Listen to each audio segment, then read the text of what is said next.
Monsieur Kémy Sebag, je suis directeur de la direction de la faculté de droit, Chapaïtien, enchanté. Bienvenue chez nous, sur la terre de la liberté, et c'est pourquoi la faculté de droit a tenu à vous accueillir en dernier des pharaons, puisque vous êtes un bâtisseur d'âme. Avec ta fleur et ta musique. Merci infiniment. Merci infiniment. Merci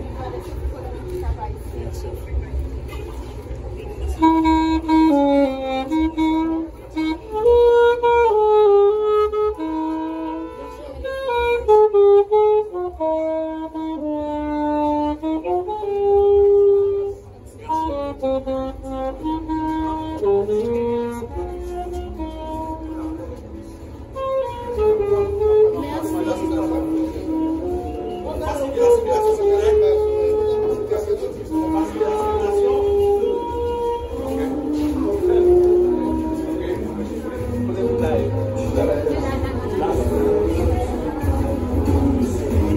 Équipe d'accueil, faut bien de moi.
Voici l'arrivée du dernier des pharaons, bâtisseur d'âme.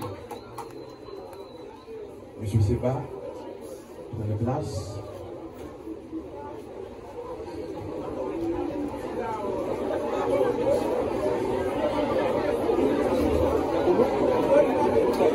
De cette position étant, on va se préparer pour entonner l'hymne d'Haïti et l'hymne du Bénin. On réclame un silence, tandis que le technicien va faire le nécessaire.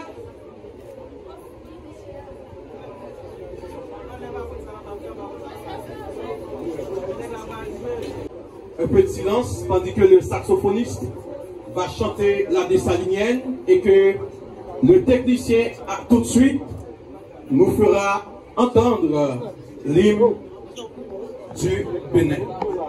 Silence, s'il vous plaît.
Vous applaudissez s'il vous plaît, tandis que le doyen passe sur l'entrée.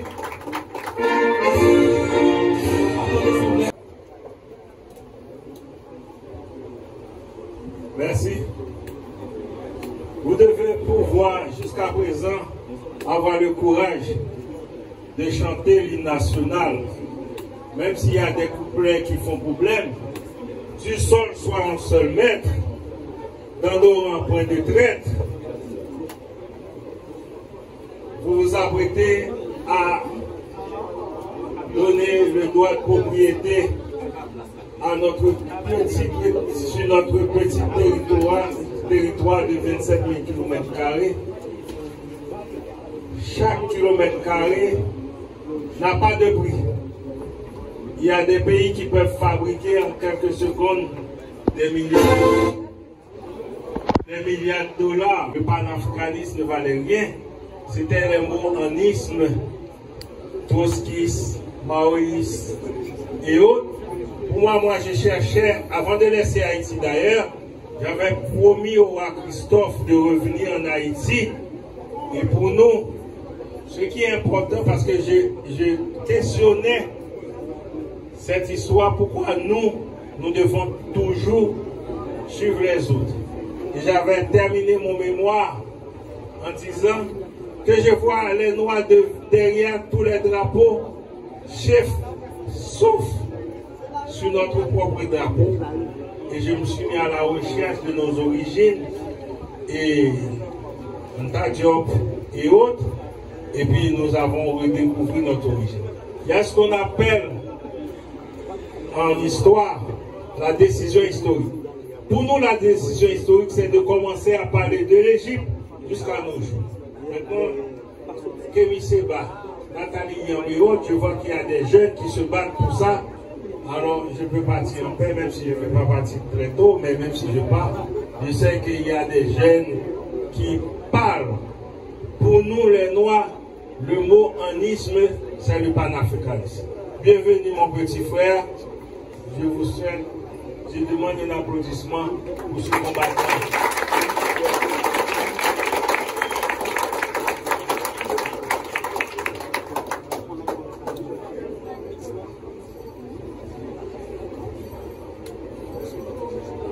Alors, on va écouter Kémy qui retourne l'ascenseur au doyen.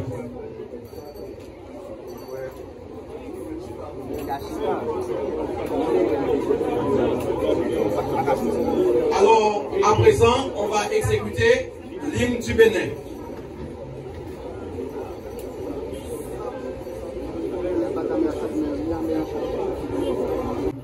Votre place.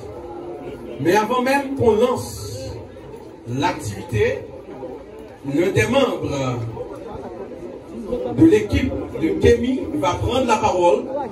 Question de placer quelques consignes. Grand frère, vous êtes chez vous, vous pouvez vous asseoir en attendant que l'on place les consignes. Le peuple noir, comme peuple, nous étions réduits à l'esclavage. Comment a commencé le panafricanisme? Ça a commencé avant même le concept. Toutes les résistances des peuples, je veux parler de zombies par exemple, de Palmarès, je veux parler de Boukman, je veux parler d'Auger et Chaban. Pour moi, tous les enfants des Noirs, métis ou pas, parce qu'en Afrique, aux États-Unis,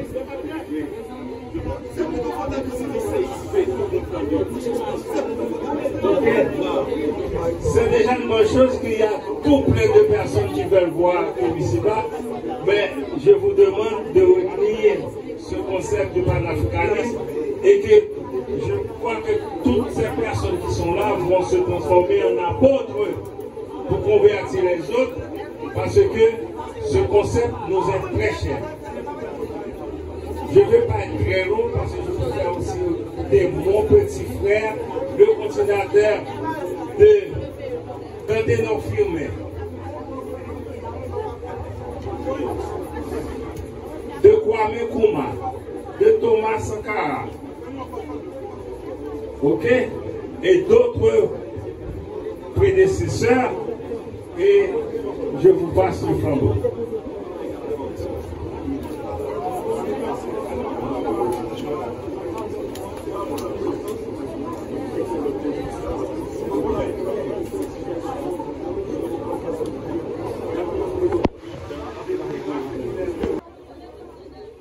Certes, la venue de Kémy Séba à Cap-Haïtien, c'était un moment, bien sûr, qu'on attendait avec la main sur le cœur et surtout le cœur sous la main. Nous comprenons le désir brûlant de tous ceux qui nous écoutent de pouvoir contempler, admirer et entendre avec intérêt un mentor, un grand frère, Kémy Séba, qui est appelé à continuer un travail. Mon cher Kémy Séba, à la faculté de droit du Cap-Haïtien, vous devez vous voir comme un pèlerin, puisque vous êtes là, la terre de la liberté, la patrie des droits de l'homme. Et on est à la faculté de droit, l'héritage du roi Christophe. Cet homme qui, en bâtissant la citadelle, avait dit: nous bâtissons cette citadelle pour faire savoir au monde entier, si nous, ce peuple, nous n'avons pas passé plus de 200 ans dans l'esclavage, nous aurions épaté le monde.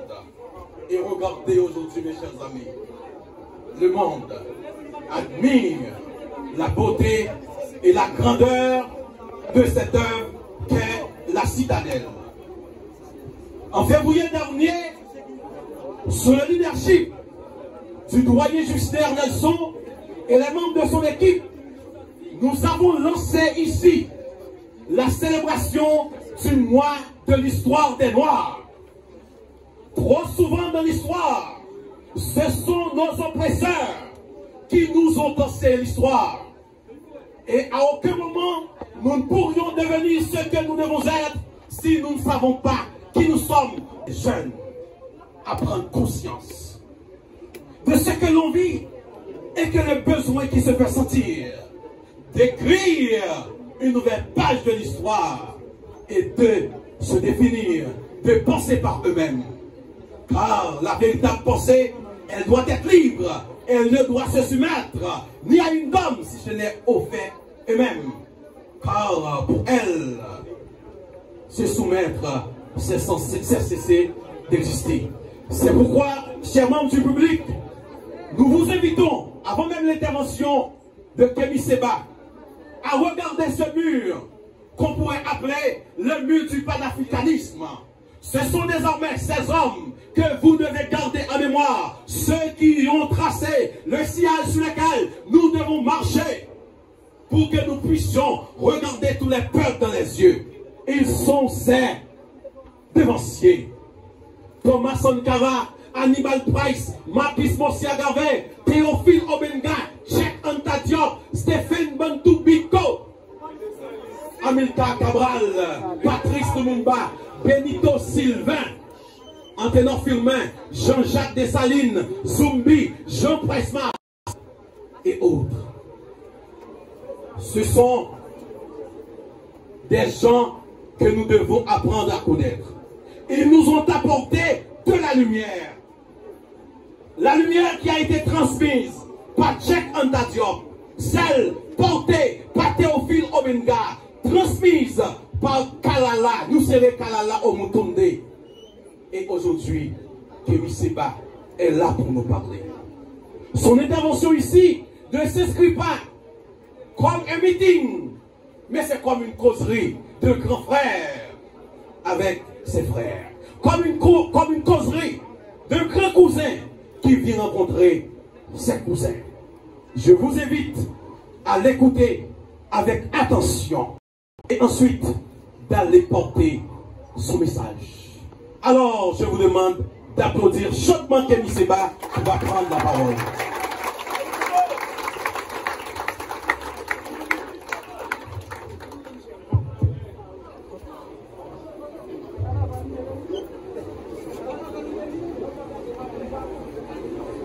C'est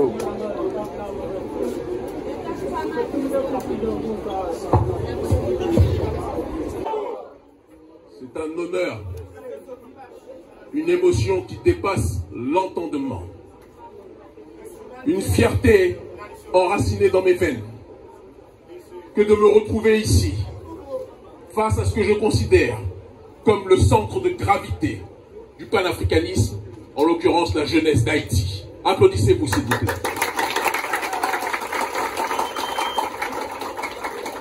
Trop de gens oublient dans ce monde, et trop de Noirs oublient dans ce monde, que le monde noir et que le panafricanisme, courant révolutionnaire de notre peuple, n'aurait pu exister s'il n'y avait pas eu un peuple qui avait engendré, à travers le processus de l'unité, de différents esclaves rebelles, hommes et femmes, de différentes ethnies, de différentes compréhensions sur le terrain de la métaphysique, et qui ont décidé de transcender leurs différences, de verser leur sang et de faire vœu de transcendance pour défendre leur population. Ces gens-là, ce sont ceux qui ont fait la cérémonie du bois caïman. Et cette cérémonie de libération n'est pas une cérémonie que pour Haïti, c'est une cérémonie pour le peuple noir dans sa globalité, et il est important de le rappeler.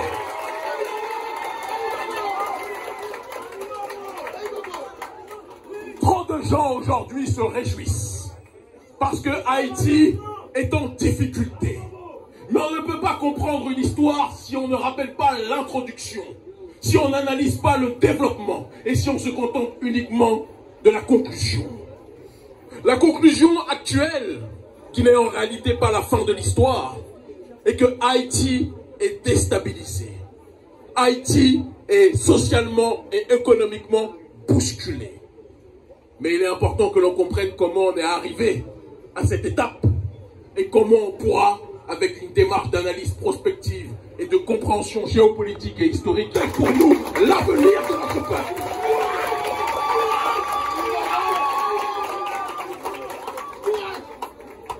Certains disent, Kémy et ton équipe, s'il te plaît, viens aider Haïti.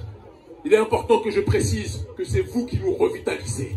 Parce qu'un panafricaniste qui vient à Haïti, c'est comme un chrétien qui va au Vatican. C'est comme un musulman qui va à la Mecque. Sur le terrain politique, notre Mecque, c'est Haïti. Et on ne dira jamais assez.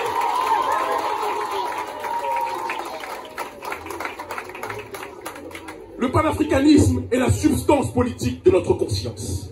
Et nous ne pouvons pas mener le combat et la révolution que nous menons aujourd'hui dans le monde noir sans être connectés à la matrice qui nous a permis de nous constituer. Dans les premières heures de mon combat, s'il vous plaît les frères, est-ce que les frères ne peuvent pas rentrer? C'est difficile de les faire rentrer?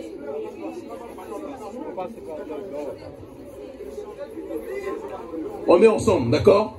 Je veux que vous sachiez qu'on est ensemble, d'accord? Pas de stress. Ce panafricanisme s'est bâti dans notre conscience en étudiant la révolution de Tessali.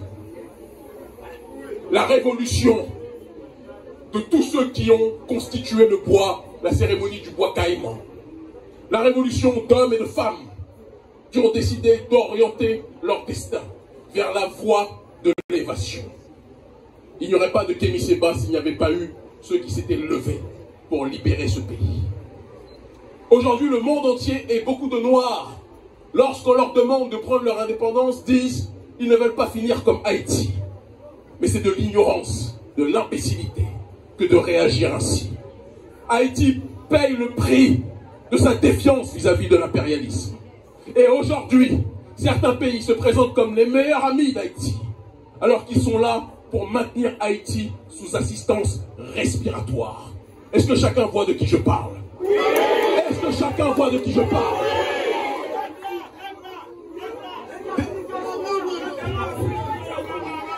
Des gens qui se présentent comme vos meilleurs amis, mais qui aiment vous donner des miettes, qui aiment vous maintenir sous l'eau, ne sont pas des amis, mais des assassins.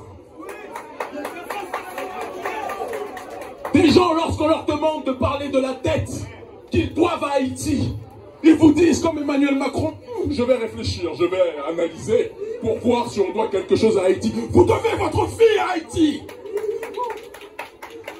L'Occident doit sa vie à Haïti. La France doit son pouvoir en grande partie à la puissance et à la spoliation d'Haïti. Et si la France ne veut pas reconnaître sa dette, le gouvernement français, tout comme l'élite occidentale de manière générale, sera tôt ou tard forcé à reconnaître ses responsabilités face à un peuple qui a été plus que jamais broyé. Et il est temps de rentrer, par conséquent, dans le vif du sujet. Je précise pour rassurer certaines entités, parce que je sais qu'il y a une majorité d'amis, mais je sais qu'il y a sans doute aussi des gens qui sont en relation avec certaines ambassades ou officines occidentales. Je ne veux pas vous stresser. Soyez rassurés. Aïe Bobo. Ne soyez pas tendus. Vous pourrez continuer à voyager, même si vous m'avez reçu ici. Mais il est important en tant que noir rebelle, en tant que nègre rebelle, que chacun prenne ses responsabilités et que l'on emploie un discours de vérité. Haïti est dans la situation dans laquelle elle est aujourd'hui parce que depuis sa défiance contre le système colonial, contre le système impérial, l'Occident s'est juré de maintenir ce pays sous assistance respiratoire parce qu'il savait que si ce pays se lève, ça va être une boussole pour le reste du monde noir. Est-ce que chacun comprend ce que je suis en train de dire? Est-ce que ça rentre dans le cœur de chacun, dans l'esprit de chacun? Ils ont envoyé une multitude d'ONG, une multitude de structures visant soi-disant à vous aider. Mais derrière la prétendue aide, on dit toujours que l'aide qui ne vous aide pas à vous libérer n'est pas une aide, mais une prison. Et nous remercions le bandit de Donald Trump d'avoir fermé USAID. Parce qu'eux pensent qu'en faisant cela, ils laissent les nègres en difficulté. Mais on dit toujours que c'est lorsque les noirs sont laissés livrés à eux-mêmes qu'ils prennent plus que jamais leur destin en main, leur responsabilité, et qu'ils vont se rapprocher du processus de libération. Je sais que certains sont fâchés, peut-être qu'ils avaient des contrats avec USAID. Objectivement, ce n'est pas mon cas. Donc je peux en parler avec simplicité. Haïti a été, après sa victoire et la bataille de Vertières, a été ciblé par l'élite occidentale qui s'est dit que si ces esclaves rebelles sont un symbole pour les autres peuples, partie du peuple noir, tout le monde noir risque de suivre le chemin et de mener une révolte noire globale. Et donc ils se sont dit qu'il fallait tout faire pour déstabiliser ce pays. Tout faire pour briser l'espérance au sein des rangs du peuple de ce pays. Et de siècle en siècle, d'année en année, on est arrivé à un pays qui au départ était le pays de la résistance, à un pays qui aujourd'hui est colonisé par les ONG occidentales. Des ONG qui vous disent, on vous finance seulement si vous suivez notre agenda. Des ONG qui vous disent, on est avec vous si et seulement si vous quittez votre culture, votre spiritualité, et vous suivez le chemin que nous vous imposons. Les ONG sont le bras armé droit du système colonial. L'autre bras armé, ce sont les mafias qui livrent les armes, qui livrent les armes aux gangs. Je ne savais pas qu'Haïti produisait des armes. Pourtant, Haïti est l'un des pays les plus armés de la planète. Qui est-ce qui livre les armes? Quels sont ceux qui livrent les armes? Ceux qui vous présentent, qui se présentent devant vous comme des amis, alors qu'ils ne veulent qu'une seule chose, que vous puissiez vous entretuer.